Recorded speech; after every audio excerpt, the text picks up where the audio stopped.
All right. Yeah. All right, what? All right, all right, all right. All right. All right. All right. 'Cause I'm all right now. All right now.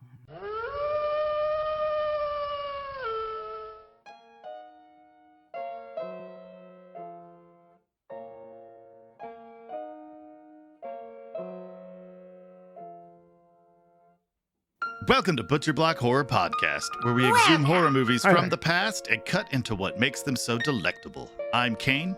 I am JD. And I'm Batman. Hey, Batman. No. No, he's not Batman. I can't be fooled. No. I could be You can't Batman. fool a You'll know. fool. You'll know. You're not. No. He does look fantastic in black, though. It's true. He looks even better nude. Also true. Today, we're covering the third movie in George Romero's Of the Dead series, Day of the Dead. Day of the Dead! What in the hell? Yeah, that happened. Yeah, sometimes that happens. Yeah. All right. You think I have control over the demons inside me? I'll put some demons inside you. Well, seeing as that I don't believe in demons, yes, I do believe. I believe like the sweaty, greased-up saxophonist from The Lost Boys. Was he also in Billy Joel's band? He was in some bands, yeah. That saxophone player. And he probably wore a beret, too, right? How the fuck do you gather? I feel like a lot of saxophone players in the 80s wore berets, that's all. Not that guy. That guy was a greased-up fucking beefcake. He was a beefcake. He wore chains and spandex pants. All right. Oil or grease? Would you say it was like a body oil? No, that was oil. That was like Hawaiian tropics. That's not the point. He was greased up with oil. Okay? Yeah, he was oiled up for your Well, pleasure. I think the point is how excited do you want our listeners to be? At least as excited as I am, if not slightly more. I would like them to be more excited than Joe is. Because I am always aroused when we record this podcast. All right, enough. So we're covering Day of the Dead. It's not the only thing we're covering. Day of the Dead! Again? Really? Every time you say it, my inner demon is going to say it, just so you know. Once JD pops, he can't stop. We're fucking doing potato chip commercials too? I fucking hate this. Sponsored Absolutely by hate Frito this. Lay. All right, well, this movie of the Dead, which I Yeah. believe is just a way for us to love Bub. Sure. Bub is a cuddly, adorable zombie, and I love him. Probably the protagonist of the film, really. Yeah, I mean, I'd still shoot him in the head, but I'd hang out for a minute, you know? How sure are you that Bub would eat you? Yeah, he didn't seem to want to eat people. Yeah, he did. Like, you probably would have to toss him some guts every now and then, but I feel like all three of us are about to rock, so I think he'd salute us. it's true.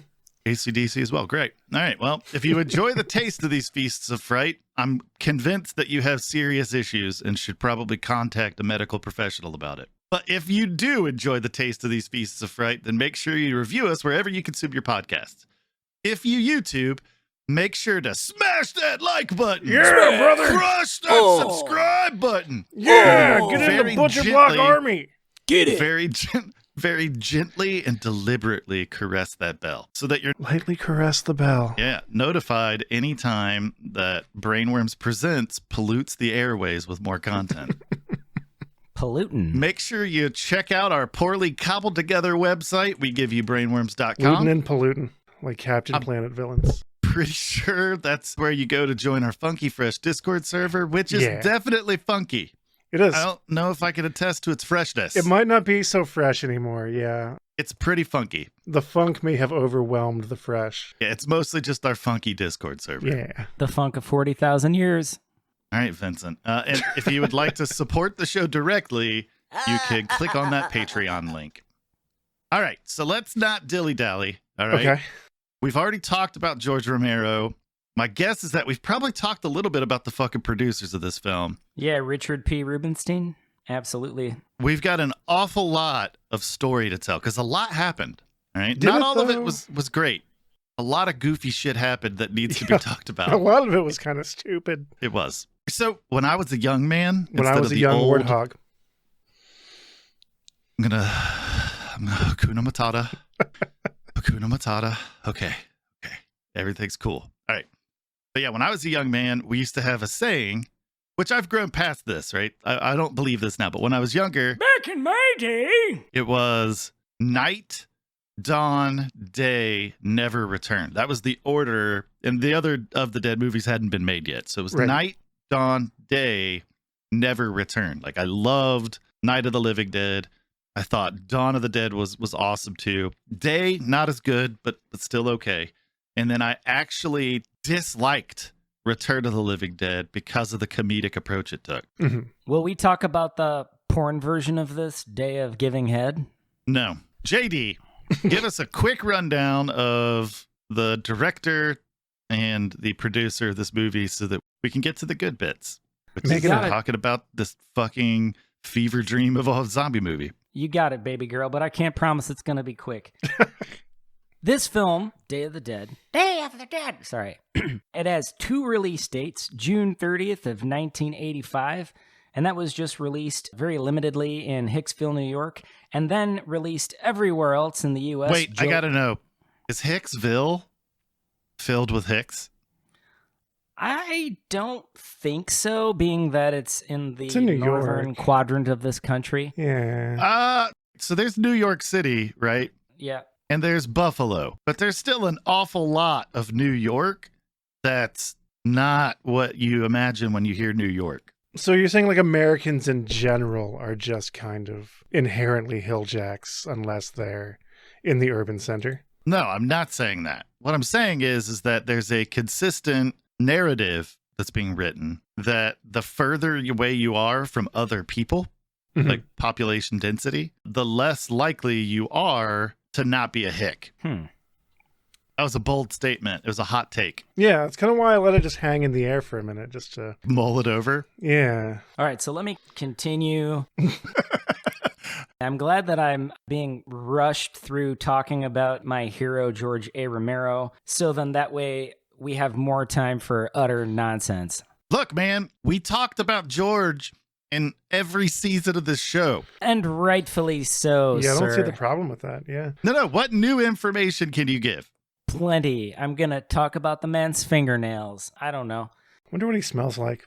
Now? Not so great. No, Yeah, probably in his prime. musty, Not you know? now. Maybe a little bit of that edge decay. Yeah. It's been long enough Earthy. now that, yeah. Okay. Yep. Just tell me when. No. Whenever you're ready, go ahead, buddy. Okay. So the film was released everywhere else in July 19th of 1985. Romero was quoted as referring to Day of the Dead as, it's supposed to be like the Gone with the Wind of zombie films. And at a point in time, he had a $7 million budget. That was cut in half, however, down to around $3.5 to $4 million. And so a lot of the effects and different things within the film had to be budgeted a bit. The box office return between, VHS, DVD sales, all of that, around 34 million. 28 million of that was grossed outside of the US, so apparently this film did really well internationally. Directed by George A. Romero, the man, the myth, the legend. And yeah, you're right. I'm pretty sure we've said all there is to say about George, father of all zombie films, namely the Night of the Living Dead series, which began in 1968. So the producer of Day of the Dead is Richard P. Rubinstein, American film and television producer. We've talked about Richard a good deal here. Mostly sci-fi and horror, a frequent collaborator with Romero. He did a ton of work on an anthology television series, Tales from the Dark Side, between 1984 and 88. He also worked with Stephen King a good bit. 1982's Creepshow and Creepshow 2, Pet Sematary, The Stand, Thinner, and The Night Flyer. I don't want to be buried in the pet cemetery. Absolutely. I hate the Ramones. Yeah, they seem a little strange to me, but I like punk music. He also produced the Dune series. I mean, they were like Reagan's punk band. Right. I like that you waited until JD started to talk to interrupt him, even though he gave you space to respond. Yeah. Yeah. So yeah, he also produced the Dune series. Yeah. And now, on to the plot of Day of the Dead. Bum, bum, bum. Bum, bum, bum. So yeah, the scene is bad. Yeah. As bad as can be. A zombie apocalypse. And that is the new normal. I would say that Night of the Living Dead was the start of everything. Dawn of the Living Dead was a continuation of that start. And Day of the Dead is definitely things have been bad for a while. Yeah. It's basically the remnants of humanity. All things have crumbled around them. The world is knee-deep in shit, with zombies outnumbering the living 400,000 to 1, as Dr. Frankenstein estimated. I'll get to that, though. The surviving humans spend their remaining days without comfort. They're either in barricaded camps or underground bunkers. So there's one bunker located in the Everglades housing soldiers, scientists, as they work around the clock tirelessly to find some resolution to the zombie outbreak. Mm. And that's where we meet Dr. Sarah Bowman. Who was played by Laurie Cardale. And her soldier lover, Miguel Salazar. Who was played by Anthony DeLeo Jr. I would like to say also that Laurie Cardale is Bill Cardale's daughter. And Bill Cardale was a field reporter in Night of the Living Dead, the 1968 movie. Oh, that's awesome. Yeah. I'll be damned. We'll all be damned. Yeah, and real quick, we got Terry Alexander as John, who is the helicopter pilot. And then Jarlath Conroy, who played Bill McDermott. Yep. He's the drunk radio guy and one of my favorite characters in the movie. So, the foursome are flying their way in search of remaining survivors. Instead, they're confronted by an enormous herd of zombies, so they return to the base. I'm all about that base. Hell yeah. But no trouble. No Absolutely no trouble. None of it. The group receives more bad news. Major Cooper has died. Which is bad news, like Yeah. the worst news. Yeah, pretty much. Because that leaves the group very susceptible to being dominated by a major league asshole. Mm-hmm. Everyone's in a pretty horrific mental state, especially Private Salazar. He is completely twisted. Miguel is in a bad way. She is in distress. So then we meet Dr. Logan, a.k.a. Frankenstein. Dr. Matthew Frankenstein Logan, played by Richard Liberty. Huh. Sounds like a superhero. Yeah, who suspiciously looked like an older Jeffrey Combs. Yeah, and sounded And like spoke. him. Yeah. Like Yeah. an older. Yeah. The delivery of each line was a striking resemblance to Jeffrey Combs. Mm-hmm. It was pretty crazy. So yeah, anyway, Dr. Frankenstein, that's the reference that I vowed to explain earlier. He believes the zombie hordes can be trained and conditioned, sort of in a Pavlovian way. I think it's good to say that Dr. Sarah, she wants to discover the reason for the zombie outbreak and try to cure the pandemic. Yep. Sure. And Dr. Logan has realized that there is no going back. And now he's trying to figure out a way to deal with the current zombie problem. And he's also a bit of a crackpot. He's definitely a crackpot. He's a little eccentric. I like that, Joe. He's eccentric. Yeah. Yeah, he had some Doc Brown eccentric vibes. Mm-hmm. But a little bit more gruesome. Yeah, absolutely. Especially when you're absolutely covered in human beings' blood. And All the guts. time. We never saw him without. No, he cleaned up a little bit at, He you know, still toward had the blood middle. all over his coat. Yeah. I think he only had the one coat and Yeah. no way to wash it. And there was just blood all over it. But he would take his gloves off. And then his hands were not covered in blood. It's true. So yeah, there's some major tension between the soldiers and the scientists. They're low on supplies and tightening their belts. I think it was more of a power fantasy. Once Cooper was out of commission and Captain Rhodes was running the monkey farm now. Captain Rhodes was played by Joseph Pilato. I think it was less about doing the task they were sent there to do and more about now he's in charge and he's going to prove it. I think that's what it was. Also, though, it's not like they could go to the local grocery store and, you know what I mean, stock up. I'm sure they were kind of on edge because they sensed their end was near. So there was very little progress to show for the research involved, close to no progress at all. And they had lost communication with other camps of survivors. And Rhodes essentially declares that he is the new leader. It's no longer a civilian project. It's now a military project, which puts it directly under his command. And he's pressing hard on the scientists to produce results and threatens anyone who attempts to interfere with his leadership. Sound familiar? With death. Wait, what was that? Someone who someone who threatens anyone who attempts to interfere with their leadership. And then I said, sound familiar? No. What are we referencing? About 4 years of this country. Oh. See, are you saying that Day of the Dead was predicting Donald Trump? Because that's a weird take. I mean, I think Romero has a lot of political kind of commentary in his work. Yeah. Well, yeah, I mean, if you let the military control Mm-hmm. things, it would be like that. Yeah. Yeah, there's going to be some level of tyranny will rear its ugly head. So Rhodes is threatening everyone. He also threatens to leave the compound with their military might, leaving the scientists vulnerable to zombie attacks. So Sarah discusses the situation with Bill and John privately, and John shares his religious belief to a degree that the zombie invasion is due to punishment to humankind to cure all its ills. He thinks it's, evil or whatever, and that this is Evil. Retribution. Yeah, like God won't kill everyone with a flood again, and he promised that with a rainbow, but now he's got a different type of flood, and instead of water, it's zombies. Like, that's basically John's take on it. Yeah, the zombie flood. Seems legit. So he believes that the scientists are also sort of wasting everyone's time. John's all about the three of them taking the fuck off in the helicopter, abandoning the others, heading to some deserted island somewhere, and just basically starting over as much as the three of them could possibly do it. Mm-hmm. Yeah, there is no starting over when there's three guys and a lady. That's not just how writing that it works. Yeah, that's gonna make a messy gene pool. It's just no. Stop. No, There's no pool. It's just a puddle, gene puddle. It's a gene puddle. I it's like a family tree with no branches. That's it's just, it goes straight up. It just keeps going up. Maybe kind of bends to the side, possibly bows in some area.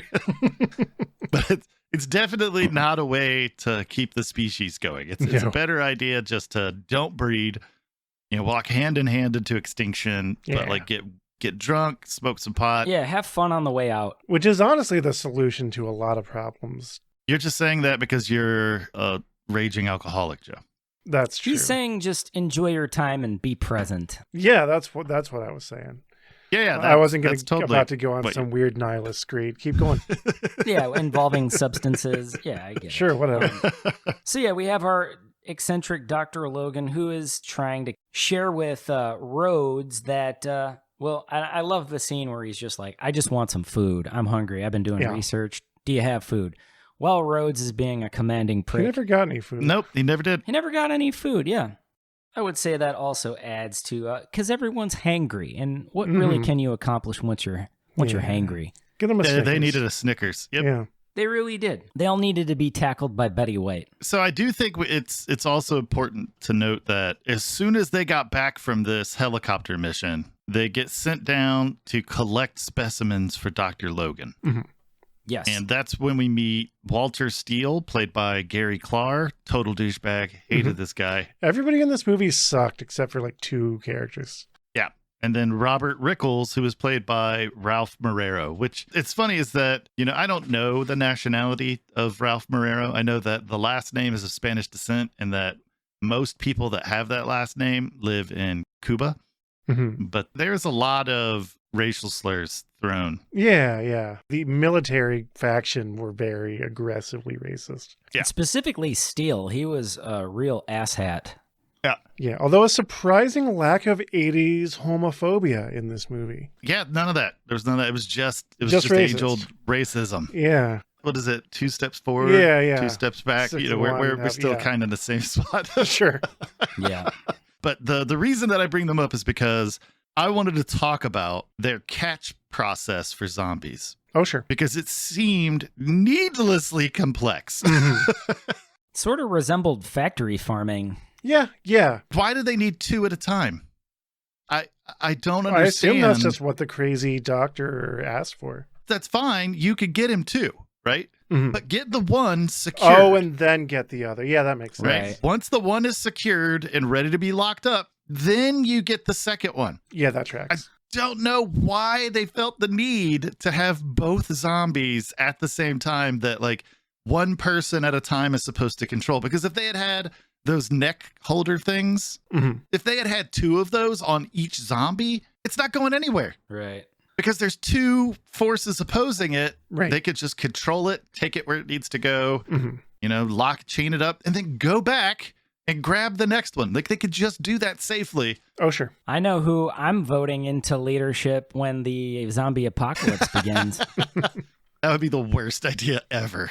I don't know if I feel comfortable with Kane having that kind of power. I should not be allowed to. I should not have a leadership role. I should just have an advisor role. Mm-hmm. You could be like the parliament. No, not even that. I don't make any decisions. I don't get to choose anything. There's like organized governing body and a leader with veto power, right? Mm-hmm. I am just there as an advisor Sure. because I don't care who you are. If I think your idea is stupid, I'm going to tell you. That's my only job. That's fair. I feel like on a long enough timeline, that just ends with you taking over. I don't know. That would be terrible. I don't want to be the leader. I just want to be like, hey, look, I get what you guys are trying to do with this whole zombie acquisition thing. I know we're doing tests to try to see You if we want can to be fix the this voice problem. of reason. Right. All I'm saying is you don't need two at a time. All right. Get one, lock it down. Yeah. The time crunch isn't that important. Like we're screwed no matter what. Sure. Time's one of the few things they still have. Yeah. Take those extra 10 minutes and get one zombie at a time. Mhm. Get it nice and secured. Make sure that the clip in the back can't be fumbled with and broken and then the zombie get loose. Right. Those things are there for that reason. That's the kind of stuff when they're like, oh, we need to do a helicopter run to see if there's more people. I'd be like, no, that is the dumbest idea ever. That's just going to draw more zombies because of the noise of the helicopter. Sure. The helicopter should be bug out only. That's it. Well, they probably use the helicopter for like supply runs as well. That's fine too. But what I'm saying though is like running out and looking for more mouths to feed, worst idea ever.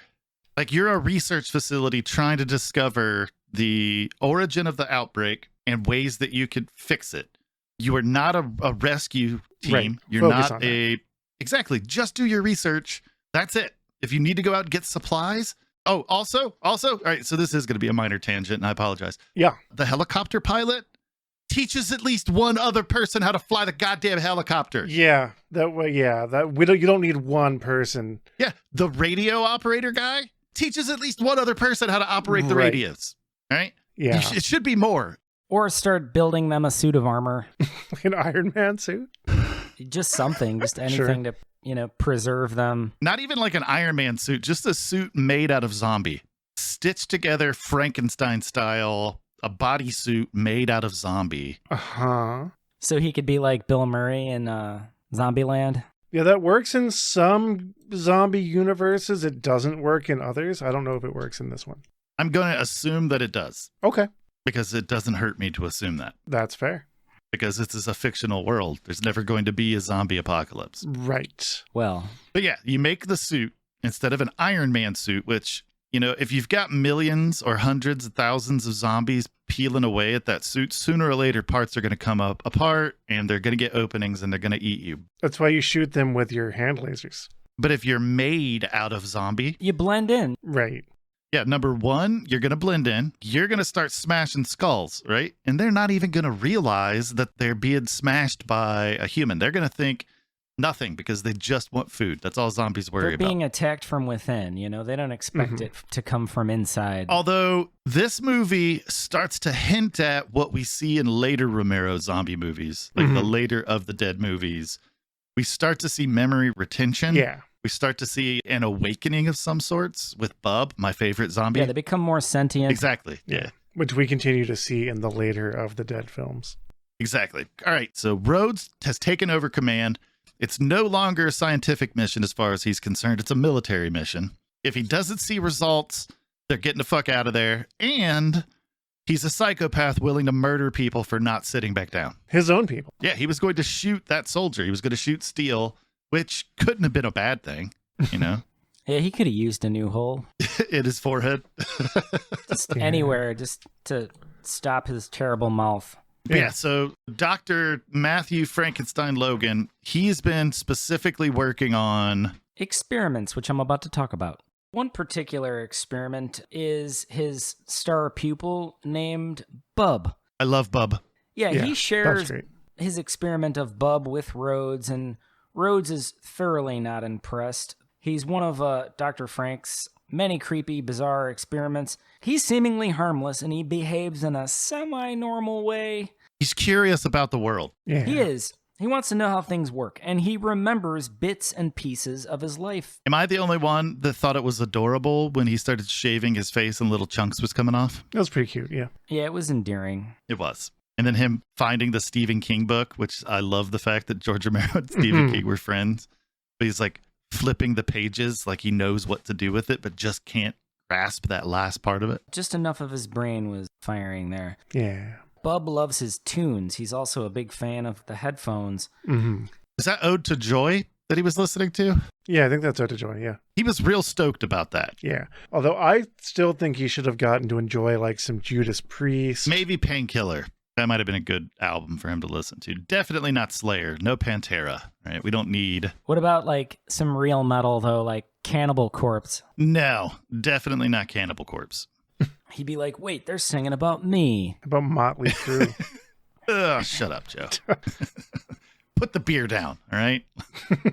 Don't tell me how to party.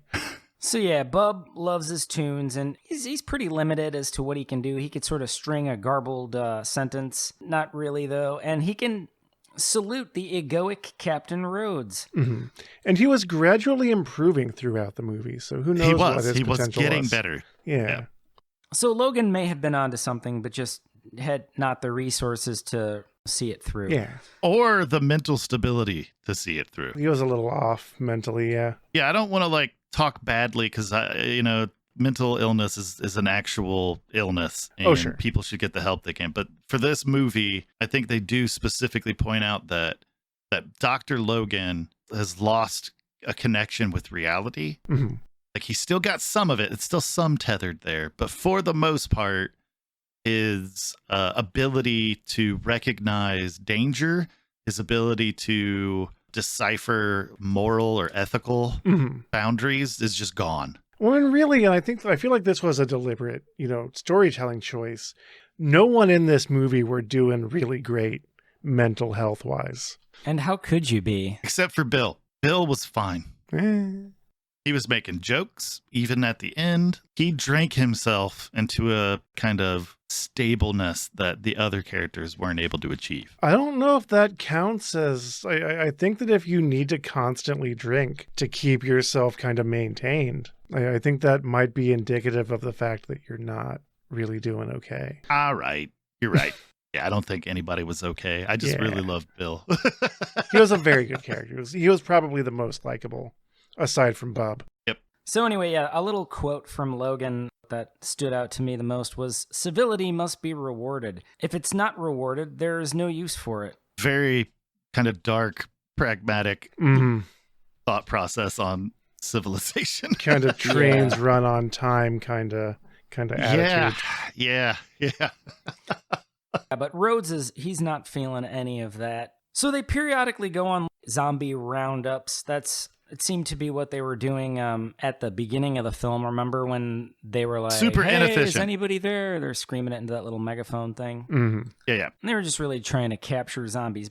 And so it makes sense that the zombies might be easier to manage if they're all together. Said no one in a zombie apocalypse ever.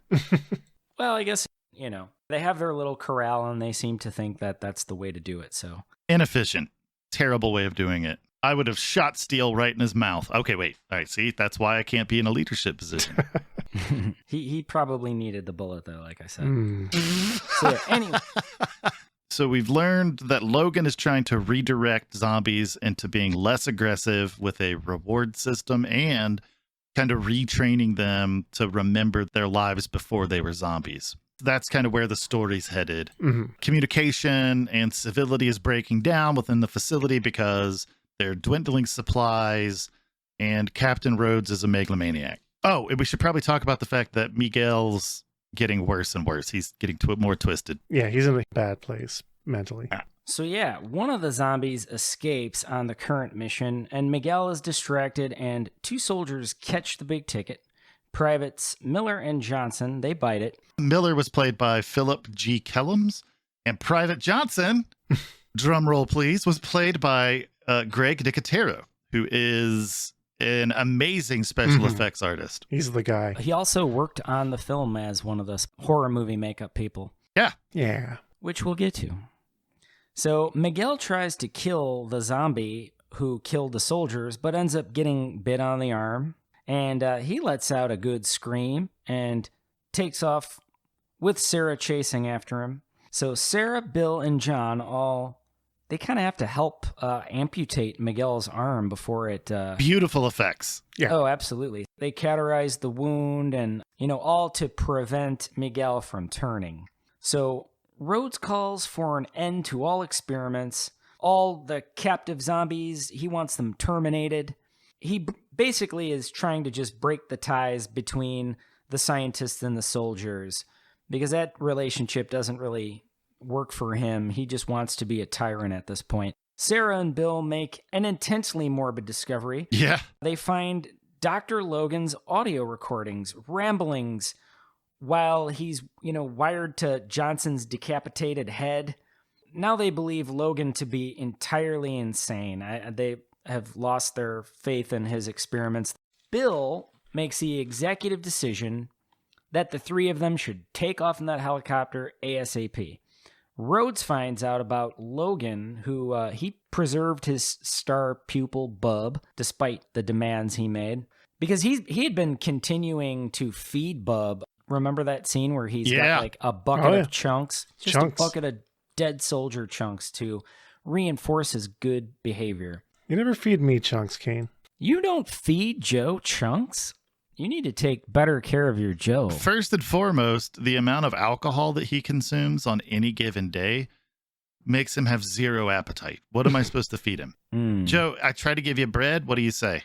No, that'll fuck with my drunk. I try to give you pizza. You're like, no, that'll fuck with my drunk. Right. Sorry. All right. I don't know. Absorb the alcohol. But I what are think chunks gonna soldier chunks are lower in carbs. What are chunks going to do, Joe? I just think that they sound good, and I would like to eat them. That's because you're drunk. Carry on, JD. Carry on. You got it.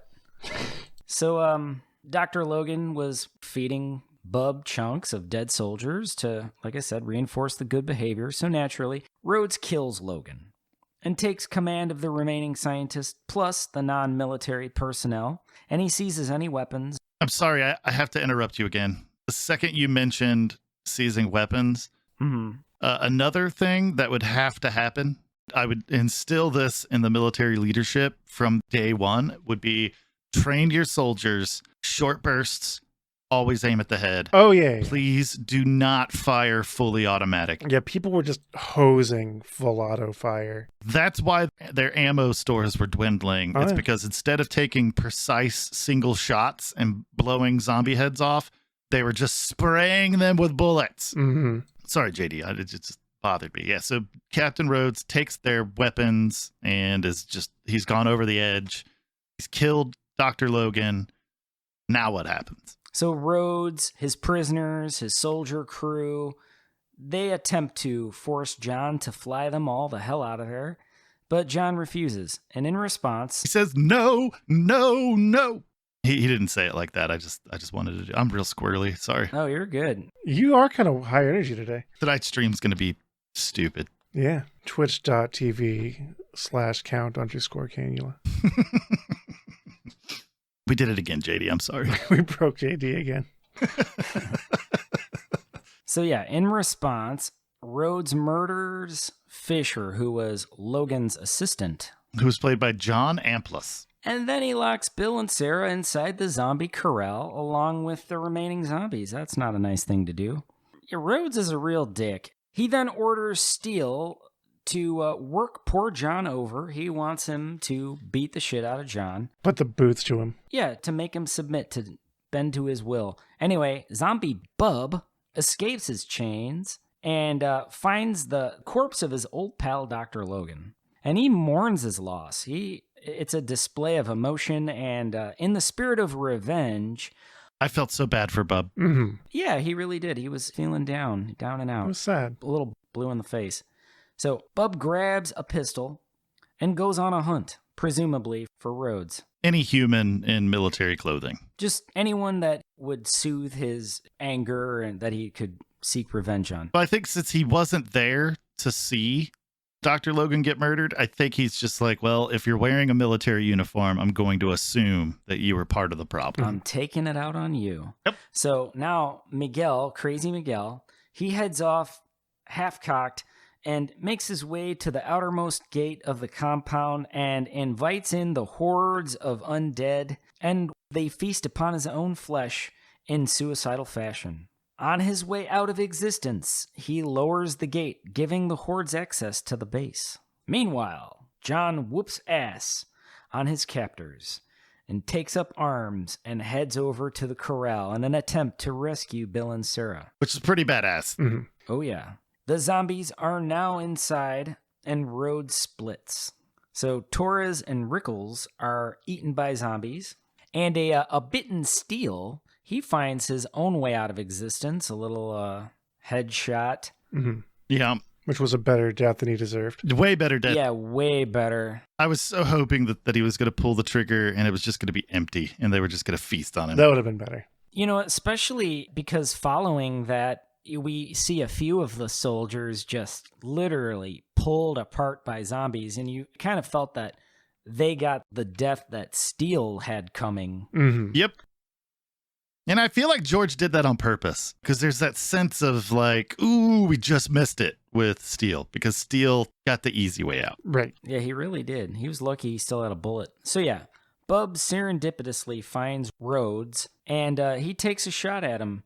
Rhodes tries to escape, but runs smack dab into the surging horde. The interaction between Bub and Rhodes in that final kind of confrontation is awesome because Rhodes has just left the armory and has 2 clips that he's going to just waste firing auto on hordes of zombies. Like an asshole. Like an asshole.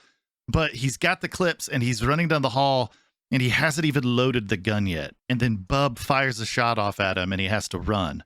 And he gets shot by the second shot. It drops the ammo. So he's just screwed. Mhm. And I really loved that scene. It made up for some of the goofy, silly shit that happened in this movie. Like that scene for me really cleared that up for me. I was like, wow, that's awesome storytelling. Here we have this megalomaniac, kind of tyrannical leader whom he gets shot like 3 times by this zombie before he's attacked by the horde. So he gets shot 3 times. That's so fun. It's such a fun way to take out the movie villain. Yeah, so Rhodes kind of walks into the waiting arms of a horde. Yep. Bub has his revenge by busting a cap in Rhodes' breadbasket, and then he mockingly salutes him for a final time as the zombies tear his bitch ass limb from limb. He reaches the stage of intellect where he learns how to be a butthole. It's true. Yeah, he takes this very condescending high road. Yep. And just, gives him a nod at the end. And doesn't eat him. Yeah. Yeah, he doesn't need that kind of junk food in his diet. What he puts in Bub's body temple has to be, like... Only free range. Yeah, free range asshole. He only consumes... He only eats when he catches himself. Yeah. Cage-free assholes. Oh, God. I will say that Rhodes has an awesome exit, though, because as he's being torn apart, like his lower half has been separated from his upper half. His final words are, "Choke on it! Choke on it!" Yeah. Which they do not. No, they don't. They just keep eating it. But it was a great way to go out. I mean, it was a terrible way to go out. But I'm saying if that's how you're going to go out, getting those last words that no one alive heard, that we'll never be able to retell that story. It's still pretty cool. And it does, speak volumes to his badassery. Yeah. Because he's telling them to choke on him. And that's pretty powerful shit to go out with. So, yeah. Kudos. Anyway, John, Sarah, and Bill somehow make their way to the helicopter and then fly off to their dream destination, a glorious white sandy beach. No, I don't know. It wasn't that glorious. It was just... I mean, compared to being eaten by a horde of zombies, it was pretty fabulous. Sparsely sunny, mostly overcast. They're doing a bit of fishing, just trying to figure shit out in their new environment. But they made it to their remote island, so they fulfilled that dream. Mm-hmm. So I've always wondered, did her waking up Did all of the things that happened in the movie up to that point, did they happen exactly those ways? Or was that through the lens of Dr. Bowman's dreaming? It certainly all seemed like a nightmare. She didn't wake up in a cold sweat. I would assume that if, that the story was being told by her subconscious mind, that she would have woke up in absolute terror. And it wasn't the first time somebody woke up from a dream. Right. Some really good dream sequences. Mm-hmm. Yeah, some of the best prosthetic bits were in dream sequence, like when Miguel was on his cot and his insides spill out onto the floor. I thought that was a strong moment. Oh, it was so good. Yeah. So I would also like to comment before we go past the story here is that the jump scares that were kind of snuck into this movie were pretty fucking epic. Oh, yeah. I think I even yelled at one point because they're in that dark tunnel. Right? Like they're in where the zombies are being stored before they get corralled. Like they're in that dark tunnel and you can't see anything, but there's like red light glow and like a little bit of like soft light on the heroes' faces. And then zombies just appear. And some of those startled the hell out of me. And I thought that was great. You even got one at the end of the film. You got that last jump scare where she opens up the helicopter and those arms reach out at her. That was really, really solid. Mm-hmm. That's where it lurches into her waking up on the beach. Yep, it was real good. So apparently, because I've listed the names of folks, Private Juan Torres was played by Tasco Stravrakis, maybe? I don't know. But there's a credit listed for George Romero as a zombie with a scarf. Ooh. I looked intently at every damn zombie in this movie and could not find George. We're going to have to play Where's Waldo later. Exactly. So the score in this movie was done by John Harrison, and it went some weird places. Like sometimes the atmosphere was beautiful. Like it was perfect. And then at other times you're like, what the hell is he trying to say with this song? Yeah, it was like a bowl of all different noodles. Like there was penny pasta, angel hair pasta, some lasagna noodles, maybe some shells. It was very the 80s. Some elbow macaroni. Yeah, it's just like you're expecting one thing and you got everything, and some of it was overcooked and undercooked and just... Yeah, it was weird. I don't know. Very strange. So real quick, Joe, why don't you tell us about the cinematographer and the writer? Oh, yeah, I guess I could do that. That's fine. Written by ya boy, Georgie Romero. I don't feel the need to talk at length. Yeah. Cinematography by frequent Romero collaborator Michael Gornick. He's a cinematographer, a director, a producer. He's even done a little bit of acting here and there and some cameos and things. He was the DP on Day and Dawn of the Dead, also on Creepshow. He directed Creepshow 2, and he produced the Stephen King miniseries The Stand and The Langoliers, which, in my opinion, sucked. I don't think The Langoliers was very good. No. But it was bad in a way that I still find kind of funny to this day. That makes sense. Yeah. And that's all I have to say about writers and cinematographers. All right. JD, tell us about the special effects. I most certainly will. To start off the whole kit and caboodle, I'm going to stay straight up that there were really only 3 special effects artists. However, the film was makeup heavy, strong with special effects, horror film makeup. Mm-hmm. There were 21 artists in total working on that. Heading the whole project was Tom Savini and Greg Nicotero. Hell yeah. Nicotero was his assistant at the time. Savini was born in Pennsylvania, November 3rd of 1946. We've talked about these guys in pretty great depth. Right. But they're great. They are. They're phenomenal. They're awesome. Legendary, and I don't know what else more I could possibly say about either of those two.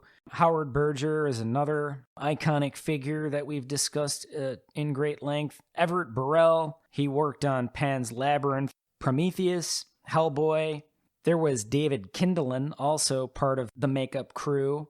Kindlen worked on all sorts of awesome stuff. He was part of the Evil Dead 2's team, From Beyond, Predator. He worked on Leprechaun, a film called Wolf, 1994. That was with Jack Nicholson and Michelle Pfeiffer and James Bader.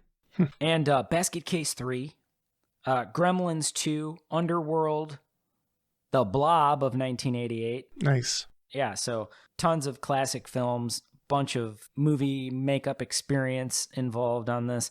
And, with the 3.5 to $4 million budget, and knowing that at a time it was 7 mil, I'm not even sure how they were able to achieve what they did. Yeah. Having their budget separated into two pieces, because that's just an incredible... One of the things I keep coming back to as we do this show and I learn about like special effects and horror movie budgets, it's weird how some movies have just insane berserk budgets, right, and are so much less effective than movies that had a fraction of the resources. It almost gives you a sense that some of this was sort of like a labor of love for some of these people, being that I've just named some of the biggest names, and especially in this era of horror, they must have gone beyond whatever they were being paid, above and beyond, and just knowing that they were contributing to something great. Then there was also, I hope I don't butcher this name, but Natulka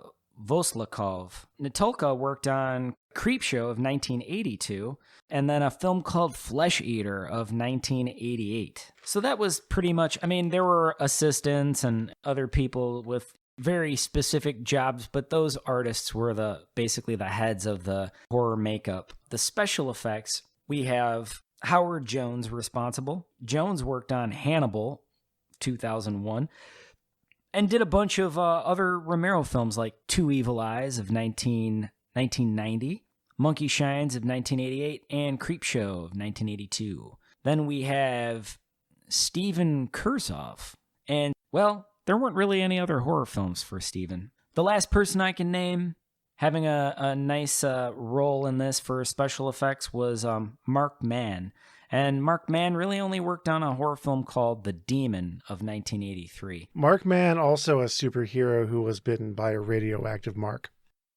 I guess you could probably just remove that, Joe, so that no one has to know you said it. I thought it was funny. Carry on. The effects in this movie, especially the prosthetics, like when those heads are being torn off, I knew that was a fake head. But the detail that was put into it was amazing. Oh, yeah. When headshots would happen and the blood would just spray out and just pour, I just thought that was so awesome. Was there any type of technique that was pioneered? Because I've never, until this movie, you don't see a lot of that stuff happen. Even with Dawn of the Dead and the movies that came before this one, I feel like they took out the stops to make this movie. Yeah, there was a lot of mask making and a lot of latex special effects. Not a whole lot in the way of bladders and things like that. They're air-filled mechanisms, but they really, in this film, they had like a lot of, I don't know exactly what they're called, but they're like, blood packets.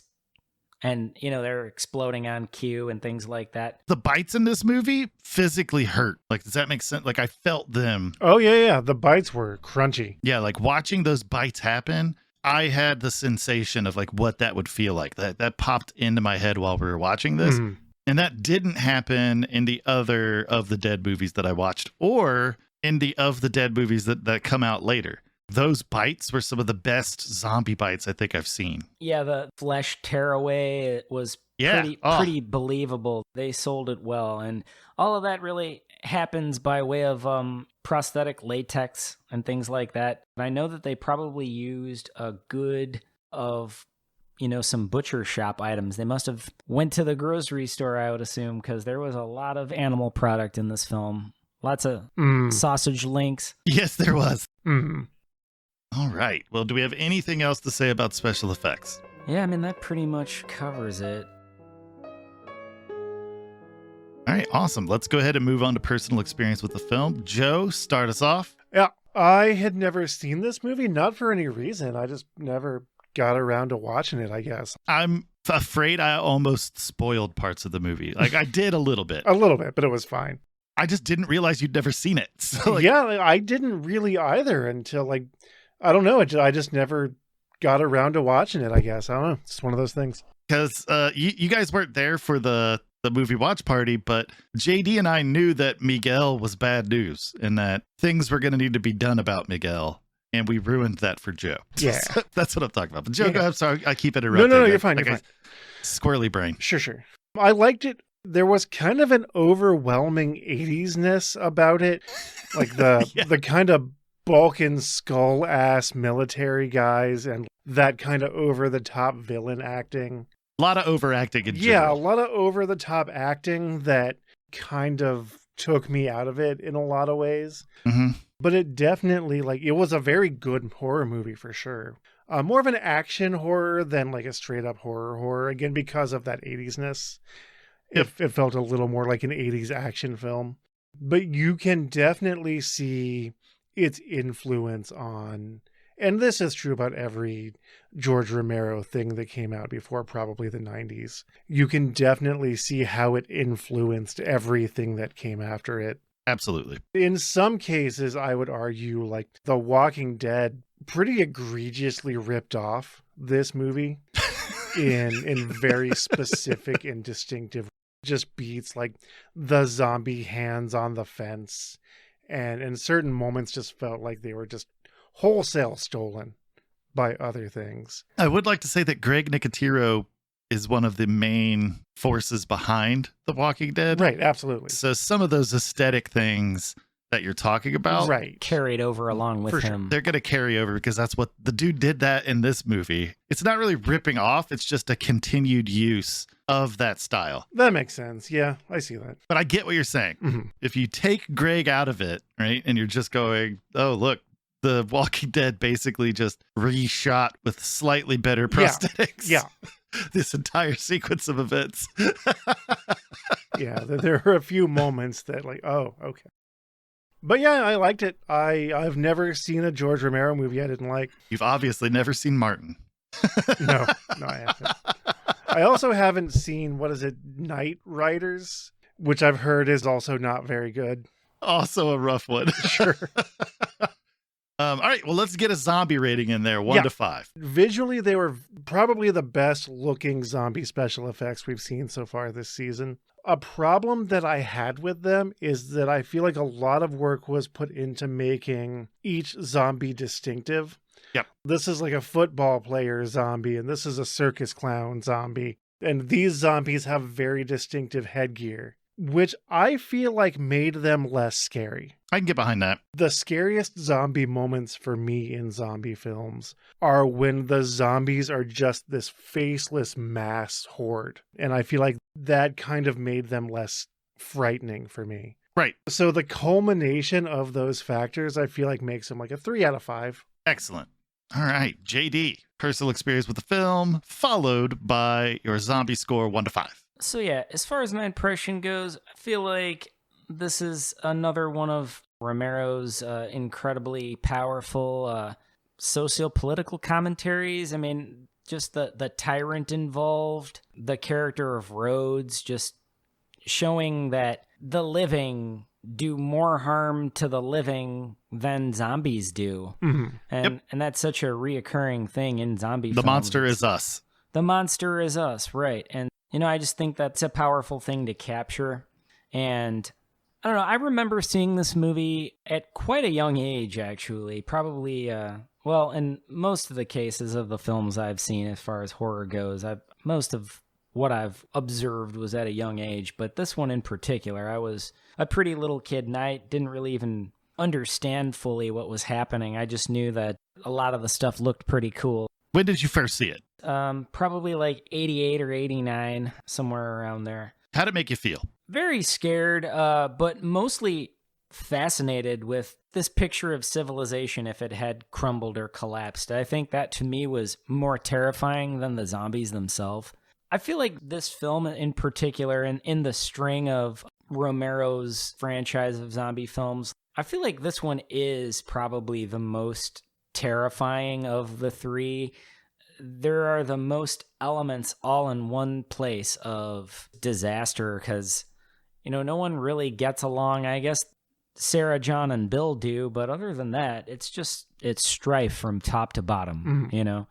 There isn't much camaraderie, and none of the characters are very likable. And it's just like everything's terrifying. The scientists are quacks, you know? The leaders are tyrants. It's like just everything is going bonkers from top to bottom. Which feels like a pretty realistic Oh, sure. view of what would happen in an actual zombie apocalypse, except for they don't show the reason that the zombie plague spread so fast is because of idiots going fake news or it's a hoax or that kind of stuff. Right. Which is, Sure. we've now learned probably what would happen. Right. Yeah, and I think that transforms my impression of the film, seeing the film as an adult. I've seen it many times, but that first time, I think it started me with just this feeling of disruption in my being. It was very disturbing to see it. And then, now knowing exactly how this would all come to fruition, it would collapse, and then the remnants of what society would be are almost exactly how this film depicts it. So yeah, it's a terrifying zombie film. And as far as my zombie rating goes, I would give these zombies, I would say a 5 out of 5. I liked the variety. I know that, some of their attire was a bit comical, but I feel like you can almost tell how each of the zombies passed away. Oh, sure. In a lot of the cases. And you could also see a lot of the wounds inflicted because everyone was transferred by the zombie bite. Right. So you could kind of see in great detail a lot of the damage done by other zombies versus, maybe how they died or just whatever. But I like that range of possibilities. And I thought that was really interesting and just really gruesome. Yeah. So yeah, and that's pretty much all I have to say. So how about you, Kane? What's your impression of the film and your zombie score? I'm a big fan of this movie. I don't like it as much as I like Night of the Living Dead or Dawn of the Dead. Sure. And I know people are like, what do you mean Dawn of the Dead? Why didn't you review that first? Because we've settled into a way of doing things where we end up with an Argento film, and Argento did work with George Romero on Dawn of the Dead. So that's why, But this movie was like my least favorite of the 3 of the Dead movies that George Romero did. I still enjoyed it. I still think it's a lot of fun. I like the character building. It's one of the things I love about video games that don't directly tell you a story, but give you an image of like an aftermath, and you can kind of tell that story to yourself. You see it in like Fallout games. You see it in zombie apocalypse games. The zombies in this movie, they told a tale. When you got to focus in on a zombie and you get to see what was done to that person to make them a zombie, it almost tells the tale, and you can kind of use your own imagination to figure out what that person did before they became a zombie, that kind of stuff. So that I enjoy a lot. The special effects are gruesome. This movie, hands down, one of the goriest zombie movies that I've seen. And it's not used gratuitously. Like, I feel like even in an area where like the zombie, that is mimicked by Miguel's dream version later in the movie, but when that zombie breaks its armband and like leans up and its guts fall out, it was visceral, right? Like it was shocking and it was scary. And watching it as a kid, I just liked what Joe was talking about, the action zombie movie. Like I just enjoyed that part of it. I never really focused on the story, right? It was just once the movie starts going, it never slows down. Like it just keeps crunching it out. And so that's but as an adult watching it and knowing the nuances that exist within the film has changed it a bit for me. Like I still like Dawn and Night more, but I like this movie more than I did, 20 years ago, right? It's just a really good film, and I can't wait to watch it again. Like I want to watch it again and try to find George. He's in there. He's a zombie with a scarf. I want to find George. That's my goal. As far as zombie rating, even though I love the stories attached to each individual zombie, I'm in kind of the same boat as Joe as far as scariness, right? Like the reason that the original Night of the Living Dead zombies still scare me to this day is because they're just a ravenous, personalityless horde, and they only want to consume. That's it. That's all they want to do. Whereas the jokiness and kind of, comedic value to some of the zombies that you see in Dawn of the Dead and Day of the Dead takes a little bit of that fear factor out of it for me. Sure.